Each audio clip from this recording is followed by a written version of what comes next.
राधे राधे। कैसे हैं आप लोग? ईश्वर कृपा से आप सब अच्छे होंगे। ईश्वर सब पे कृपा बनाए रखे, सबका कल्याण करे।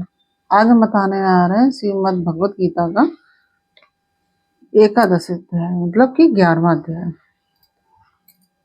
अर्जुन बोले, मुझ पर अनुग्रह करने के लिए आपने जो परम गोपनीय अध्यात्म विषयक वचन अर्थात उपदेश कहा है, उससे मेरा यह अज्ञान नष्ट हो गया है।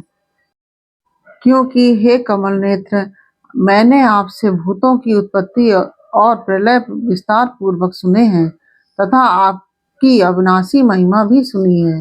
हे परमेश्वर, आप अपने को जैसा कहते हैं यह ठीक ऐसा ही है, परंतु हे पुरुषोत्तम, आपके ज्ञान, ऐश्वर्य, शक्ति, बल, वीर और तेज से युक्त ऐश्वर्य रूप को मैं प्रत्यक्ष देखना चाहता हूँ। हे प्रभु, यदि मेरे द्वारा आपका यह रूप देखा जाना शक्य है, ऐसा आप मानते हैं, तो हे योगेश्वर, उस अविनाशी स्वरूप का मुझे दर्शन कराइए। श्री भगवान बोले कि हे पार्थ, अब तू मेरे सैकड़ों हजारों नाना प्रकार के और नाना वर्ण अर्थात तथा नाना आकृति वाले अलौकिक रूपों को देख। हे भरतवंशी अर्जुन, तू मुझ में आदित्यों को अर्थात अदिति के 12 पुत्रों को, 8 वसुओं को, 11 रुद्रों को, दोनों अश्विनी कुमारों को और 49 मरुद गणों को देख तथा और भी बहुत से पहले न देखे हुए आश्चर्यमय रूपों को देख। हे अर्जुन, अब इस मेरे शरीर में एक जगह स्थित चराचर सहित संपूर्ण जगत को देख तथा और भी जो देखना चाहते हो सो देख, परंतु मुझको तू इन अपने प्राकृत नेत्रों द्वारा देखने में निसंदेह समर्थ नहीं है। इसी से मैं तुझे दिव्य अर्थात अलौकिक चक्षु देता हूँ, इससे तू मेरी ईश्वरी योग शक्ति को देख।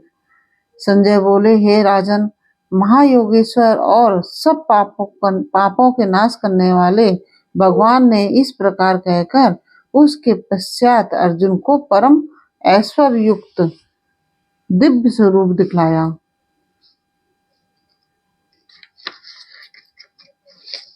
अनेक मुख और नेत्रों से युक्त, अनेक अद्भुत दर्शनों वाले, बहुत से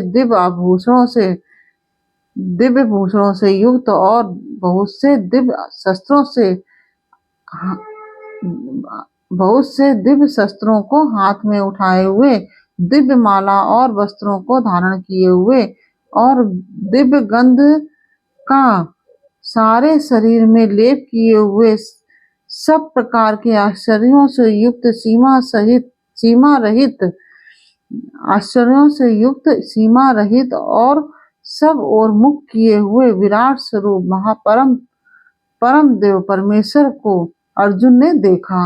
आकाश में 1000 सूर्यों के एक साथ उदय होने से उत्पन्न जो प्रकाश हो, वह भी उस विश्व रूप परमात्मा के प्रकाश से सदृश कदाचित ही हो। पांडुपुत्र अर्जुन ने उस समय अनेक प्रकार के विभक्त अर्थात पृथक पृथक संपूर्ण जगत को देवों के देव श्री कृष्ण भगवान के उस शरीर में एक जगह स्थित देखा। उसके अनंतर वे आश्चर्य से चकित और पुलकित शरीर अर्जुन प्रकाशमय विश्व रूप परमात्मा को श्रद्धा भक्ति सहित सिर से प्रणाम करके हाथ जोड़कर बोले। अर्जुन बोले, हे देव, मैं आपके शरीर में संपूर्ण देवों को तथा उनके भूतों के समुदायों को, कमल के आसन पर विराजित ब्रह्मा को, महादेव को और संपूर्ण ऋषियों को तथा दिव्य सर्पों को देखता हूँ। हे संपूर्ण विश्व के स्वामी, आपको अनेक भुजा, पेट, मुख और नेत्रों से युक्त तथा सब ओर से अनंत रूपों वाला देखता हूँ। हे विश्व रूप, मैं आपके न अंत को देखता हूँ, न मध्य को और न आदि को ही। आपको मैं मुकुट युक्त, गदा युक्त और चक्र युक्त तथा सब ओर से प्रकाशमान तेज के पुंज प्रज्वलित अग्नि और सूर्य के सदृश ज्योति युक्त कठिनता से देखे जाने योग्य और सब ओर से अप्रमेय स्वरूप देखता हूँ।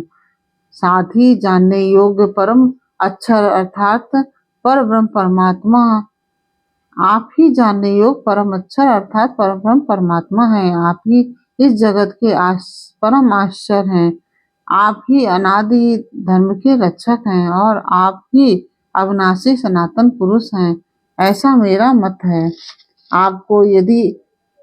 आपको आदि अंत और मध्य से रहित अनंत सामर्थ्य से युक्त अनंत भुजा वाले चंद्र सूर्य रूप नेत्रों वाले प्रज्वलित अग्नि रूप मुख वाले और अपने तेज से इस जगत को संतप्त करते हुए देखता हूँ।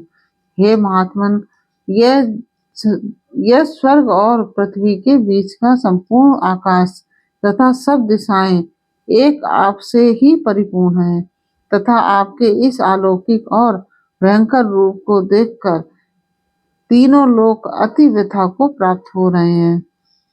वे ही देवताओं के समूह आप में प्रवेश करते हैं और कुछ भयभीत होकर हाथ जोड़े आपके नाम और गुणों का उच्चारण करते हैं तथा राजर्षि और सिद्धों के समुदाय कल्याण हो ऐसा कहकर उत्तम उत्तम स्तोत्रों द्वारा आपकी स्तुति करते हैं। जो 11 रुद्र और 12 आदित्य तथा 8 वसु 7 दिग्गण विश्वदेव अश्विनी कुमार तथा मरुदगण और पितरों का समुदाय तथा गंधर्व यक्ष राक्षस और सिद्धों के समुदाय हैं, वे सभी विस्मित होकर आपको देखते हैं। हे महाभाव, आपके बहुत मुख और नेत्रों वाले, बहुत हाथ जंगा और पैरों वाले, बहुत उदरों वाले और बहुत सी दाढ़ों के कारण भयंकर अत्यंत विकराल महान रूप को देखकर सब लोग व्याकुल हो रहे हैं तथा मैं भी व्याकुल हो रहा हूँ, क्योंकि हे विष्णु, आकाश को स्पर्श करने वाले दैदीप्यमान अनेक वर्णों से युक्त तथा फैलाए हुए मुख और प्रकाशमान विशाल नेत्रों से युक्त आपको देखकर भयभीत अंतःकरण वाला मैं धीरज और शांति नहीं पाता हूँ। दाढ़ों के कारण विकराल और प्रलय काल की अग्नि के समान प्रज्वलित आपके मुखों को देखकर मैं दिशाओं को नहीं जानता हूँ और सुख भी नहीं पाता हूँ। इसलिए हे देवेश जगन निवास, आप प्रसन्न हो। वे सभी धृतराष्ट्र के पुत्र राजाओं के समुदाय सहित आप में प्रवेश कर रहे हैं और भीष्म पितामह, द्रोणाचार्य तथा वह कर्ण और हमारे पक्ष के भी प्रधान योद्धाओं के सहित सब के सब आपके दाढ़ों के कारण विकराल भयानक मुखों में बड़े वेग से दौड़ते हुए प्रवेश कर रहे हैं और कई एक चूर्ण हुए सिरों सहित आपके दांतों के बीच में लगे हुए से दिख रहे हैं। जैसे नदियों के बहुत से जल के प्रवाह स्वाभाविक ही समुद्र के ही सम्मुख दौड़ते हैं अर्थात समुद्र में प्रवेश करते हैं, वैसे ही वे नरलोक के वीर भी आपके प्रज्वलित मुखों में प्रवेश कर रहे हैं। जैसे पतंग मोहवश नष्ट होने के लिए प्रज्वलित अग्नि में अति वेग से दौड़ते हुए प्रवेश करते हैं, वैसे ही ये सब लोग भी अपने नाश के लिए आपके मुखों में अति वेग से दौड़ते हुए प्रवेश कर रहे हैं। आप उन संपूर्ण लोगों को प्रज्वलित मुखों द्वारा ग्रास करते हुए सब ओर से बार बार चाट रहे हैं और हे विष्णु, आपका उग्र प्रकाश संपूर्ण जगत को तेज के द्वारा परिपूर्ण करके तपा रहा है। मुझे बतलाइए कि आप उग्र रूप वाले कौन हैं? हे देवों में श्रेष्ठ, आपको नमस्कार हो। आप प्रसन्न होइए। आदि पुरुष, आपको मैं विशेष रूप से जानना चाहता हूँ, क्योंकि मैं आपकी प्रवृत्ति को नहीं जानता हूँ। श्री भगवान बोले कि मैं लोकों का नाश करने वाला बड़ा हुआ महाकाल हूँ। इस समय इन लोगों को नष्ट करने के लिए प्रवृत्त हुआ हूँ। इसलिए जो प्रतिपक्षियों की सेना में स्थित योद्धा लोग हैं वे सब तेरे बिना भी नहीं रहेंगे, अर्थात तेरे युद्ध न करने पर भी इन सब का नाश हो जाएगा। अतएव तू उठ, यश प्राप्त कर और शत्रुओं को जीत कर धन धान से संपन्न राज्य को भोग। ये सब शूरवीर पहले से ही मेरे द्वारा मारे हुए हैं। हे सब साचिन, तू तो केवल निमित्त मात्र बन जा। द्रोणाचार्य और भीष्म पितामह तथा जयद्रथ और कर्ण तथा और भी बहुत से मेरे द्वारा मारे हुए शूरवीर योद्धाओं को तू मार, भय मत कर। सब्यसाची भगवान अर्जुन को इसलिए बोलते थे क्योंकि बाएं हाथ से भी बाण चलाने का अभ्यास होने से अर्जुन का नाम सब्यसाची हुआ। द्रोणाचार्य और भीष्म पितामह तथा जयद्रथ और कर्ण तथा और भी बहुत से मेरे द्वारा मारे हुए शूरवीर योद्धाओं को तू मार, भय मत कर। निसंदेह तू युद्ध में बैरियों को जीतेगा, इसलिए युद्ध कर। संजय बोले, केशव भगवान के इस वचन को सुनकर मुकुटधारी अर्जुन हाथ जोड़कर कांपता हुआ नमस्कार करके फिर भी अत्यंत भयभीत होकर प्रणाम करके भगवान श्री कृष्ण के प्रति गदगद वाणी से बोले। अर्जुन बोले, हे अंतर्यामीन, यह योग्य ही है कि आपके नाम गुण और प्रभाव के कीर्तन से जगत अति हर्षित हो रहा है और अनुराग को भी प्राप्त हो रहा है तथा भयभीत राक्षस लोग दिशाओं में भाग रहे हैं और सब सिद्धिगण के समुदाय नमस्कार कर रहे हैं। हे महात्मन, ब्रह्मा के भी आदिकर्ता तथा और सबसे बड़े आपके लिए वे कैसे नमस्कार न करें, क्योंकि वे हे अनंत, हे देवेश, हे जगन निवास, जो सत्य असत और उनसे परे अक्षर अर्थात सच्चिदानंद घन ब्रह्म हैं, वह आप ही हैं।